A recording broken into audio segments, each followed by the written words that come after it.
Everyone, आशा करती हूँ आप सब ठीक होंगे। Welcome back. तो आज हम लेकर आए हैं बीएड फर्स्ट ईयर का बहुत ही important topic pedagogy of geography से, जो है भूगोल शिक्षण सामग्री।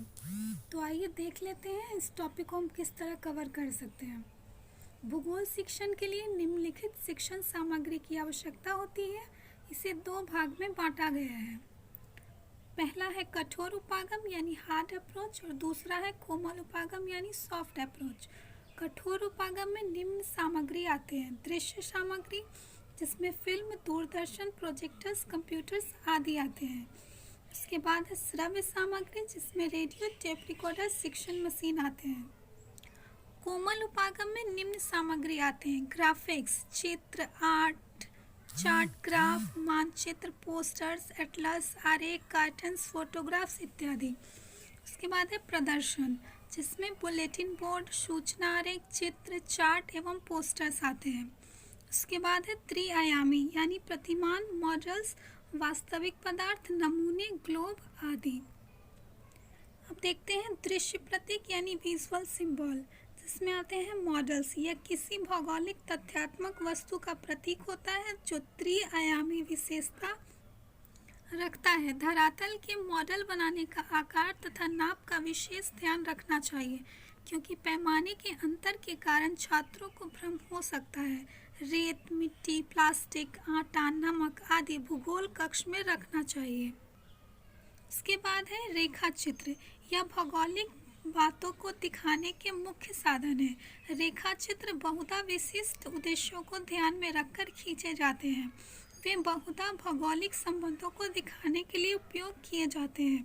कार्डबोर्ड, कागज तथा श्यामपट्ट पर सरलता से रेखा चित्र बनाए जा सकते हैं, जिसमें जिस बातों को दिखाना हो उसी पर ध्यान आकर्षित कराया जा सकता है।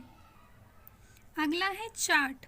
भूगोल शिक्षण में कई तथ्यों को चार्ट के माध्यम से दर्शाया जा सकता है। शिक्षक विषयानुसार विभिन्न चार्टों का प्रयोग करते हैं। यह अध्यापन के समय श्याम पट्ट पर शिक्षक द्वारा कुशलतापूर्वक बनाया जाता है या पहले से तैयार चार्ट को कक्षा में लाया जा सकता है। चार्टों का सुंदर समन्वय भूगोल विषय में रुचि बढ़ाता है। अगला है मानचित्र। वास्तविकता का प्रत्यक्ष संपर्क स्थापित करने हेतु मानचित्र, ग्लोब और एटलस है। इनकी सहायता से छात्र अपनी कल्पना के आधार पर भौगोलिक बातों को ग्रहण कर लेते हैं।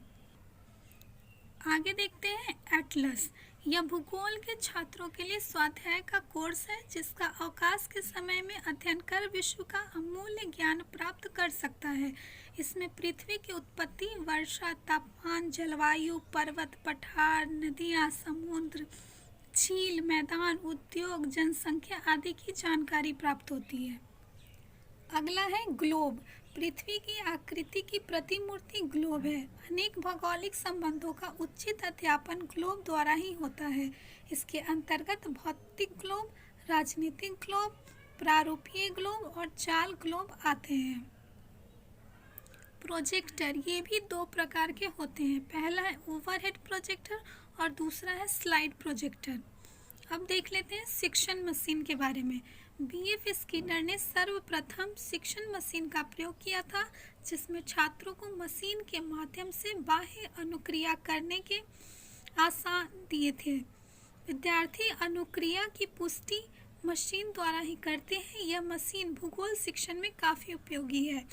इसी प्रकार आकाशवाणी प्रसारण, रेडियो, टीवी आदि, टेप रिकॉर्डर, दूरदर्शन, चलचित्र आदि के माध्यम से भूगोल शिक्षण का कार्य किया जाता है, जिसे श्रव्य दृश्य साधन भी कहते हैं। आप सबको ये वीडियो कैसा लगा कमेंट करके ज़रूर बताइएगा, और अगर ये वीडियो पसंद आया हो तो चैनल को सब्सक्राइब ज़रूर कर लीजिएगा।